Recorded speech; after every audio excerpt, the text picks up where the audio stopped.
We welcome a guest to the desk with us right now. Dr. Todd Eibes is here from Iowa Weight Loss Specialists to explain a little bit about the organization that he helped get together and make it as successful as it is right now. First of all, welcome to the show. Thanks for having me. To give us a little background about yourself for those people who may have never met you before. Sure. Well, I'm a bariatric surgeon. I do obesity surgery, and I've been doing it for almost 15 years now. I've done 2,000 surgeries. Wow. And so I decided to start Iowa Weight Loss about a year and a half ago when we partnered with Iowa Specialty Hospital because it's one of the highest ranked hospitals in the state in patient satisfaction. All right, where'd you go to school?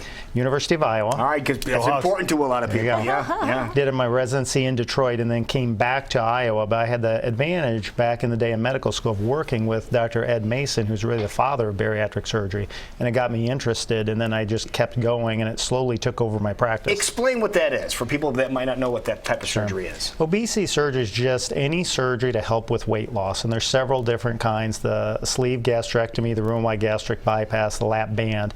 And so over the years we've become less and less invasive and had better and better results. So why did you want to create Iowa Weight Loss Specialists? Like, it seems like you were doing well with your previous practice. Why did you want to go this extra step? We just had the opportunity to work with a hospital that's very high in patient satisfaction, and so with that opportunity our patients just love the hospital, love the system, and I took my vision of having a comprehensive team where we also have a medical weight loss program, exercise physiologists, psychiatric providers, really to help the whole gamut of it, because it's a lot more than just doing the surgery. I can help control appetite, get their weight down, but we have to deal with all of the other issues, like are they exercising, how do their friends treat them, this sort of thing. Why is losing weight so hard for so many people? Sure. Well, most people struggle their whole life with it. When they get to be 100 pounds overweight, it's very difficult, and they feel like bad people because they can't lose weight. But the reality is your stomach makes a lot of hormones that control your appetite. It doesn't just digest food. So when you go on a diet for a week or two, your stomach makes a lot more hormones because it thinks you're starving to death, and the main hormone is ghrelin, and the levels go very high. And so when people are starving all the time because their body's telling them that they're hungry, it's very difficult to overcome that. If you look at somebody that's 100 pounds overweight, their chances of losing their weight, even to lose 50% of their excess weight in a year, is 1%. The average weight loss over an entire year is only 7% with a medical weight loss program when they're 100 pounds overweight. So we try to take the stigma off it. We tell them, absolutely, we'll work with you, our medical team can work with you, but we have other options like the sleeve gastrectomy where I can decrease their hormone levels significantly. And when their hormone levels, instead of running 400, 500, 600 or running 50, they're just not hungry. And how does that work? I've not heard of the sleeve. Sure. So how does the sleeve is actually the most common bariatric surgery in the United States, and has been so for the last couple of years. It's been rapidly growing. It's now 70% of the surgery in the United States. And what we really do is just remove 70% of the stomach.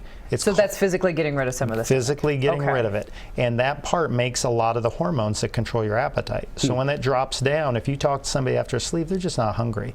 It's called a sleeve because it looks like a shirt sleeve, a narrow tube of normal stomach, but it's normal stomach. There's no plastic. So there's no sleeve that goes around your stomach like a lot of people thought. It's normal stomach.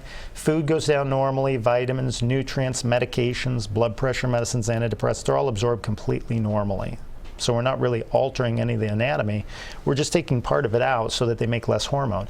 And all of a sudden it gives them control of their appetite and controls their portions. They can't binge eat. It's going to limit their portion size. Because you just can't eat as much. You're going to be full quickly. Is it true, though, that the stomach can expand back to its normal size? Can't expand back to its normal size. It might stretch slightly. But it's and so we wonder 10, 15, 20 years from now, how much is it going to stretch?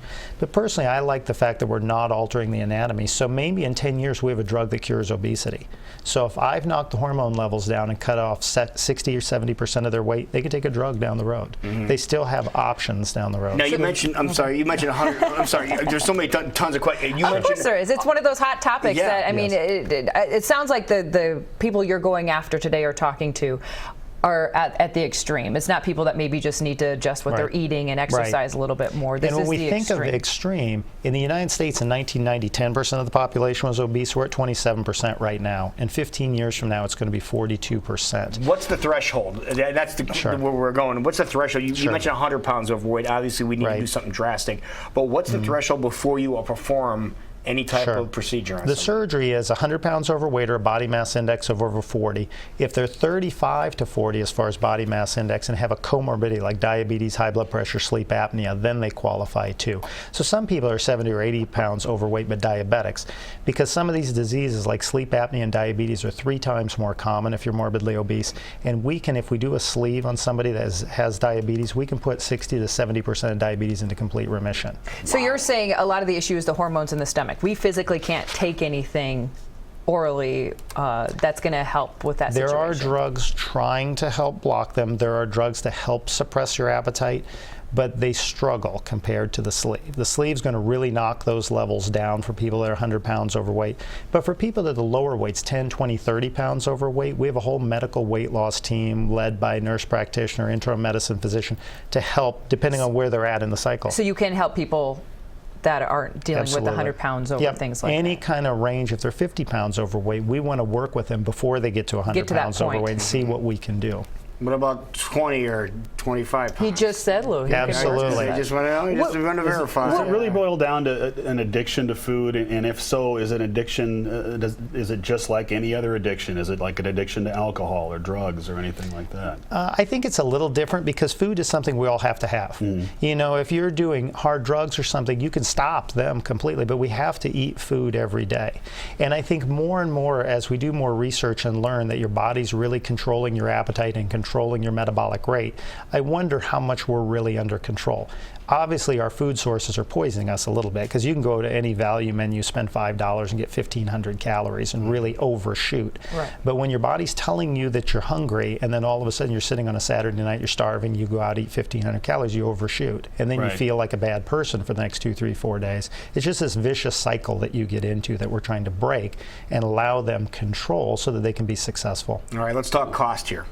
Okay. All right, what about insurance? Would insurance cover any of the things that you do? Almost every patient that I do is covered by insurance. We do have a cash pay program, but it's very rare.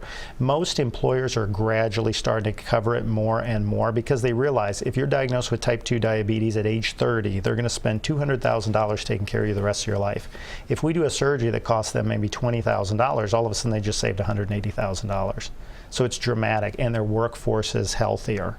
And you know, less absenteeism from work, more productive workers. So we're slowly getting increased coverage as the years go by. I know we were mentioning various surgeries, but let's just say like the sleeve. Which recovery, and do we have a big Sure. gash down our stomach, Yeah. or what? I do what it all takes? laparoscopically. My biggest incision is 1/4 of an inch or so, or 1/2 an inch. The other ones are all 1/4 of an inch, 6 little bitty incisions. On average, it takes me 40 minutes to do the surgery. 40 minutes? Yeah, the patients are up and walking that same night. About half the patients go home the following day, half go home the second day. Our complication rate, where people are scared of the old gastric bypass and things, the major complication rate's about 1 to 1.5%. So what I start telling people in our free educational classes, you got to think about if you're 50 years old, you're a type 2 diabetic, what's your risk of having a heart attack every year? High. And if that's 4, 5, 6%, it's by far safer to have the surgery and get your weight under control. Do you see people who before maybe had an addiction to food and after the surgery, do you see people replace that with something else, or do you Yes. work with that? I think people that have addictive personalities, we need to work with them, and that's why we try to get everyone to see our psychiatric providers. Many of them don't think that they need it, but I think we need to work with them because they've been mistreated, discriminated their whole life because of their weight, and we need to replace any addictions that they have with healthy habits. Maybe they start exercising to replace that, you know, food addiction. As you said, it's not just about the surgery itself, it's about the whole team making sure Correct. that you're successful in the entire process. If people want more information, if they're want to learn more about what you're all about, what's the best place to go? Iowa Weight Loss is the easiest to start with, just our website, and they can sign up for free educational classes. And if they have doubts, concerns, come in and talk to us at the classes. We also run support groups where they can meet former patients and talk to them. It's really eye-opening. And you have 2 locations. Yep, in Belmont, Iowa, and in West Des Moines. Now, if we want a big cool scar, can you do that? I can. I don't know how to bill for that, but we'll figure it out. You've got to be a code. So. Thank you so much for being here. All right, thank you.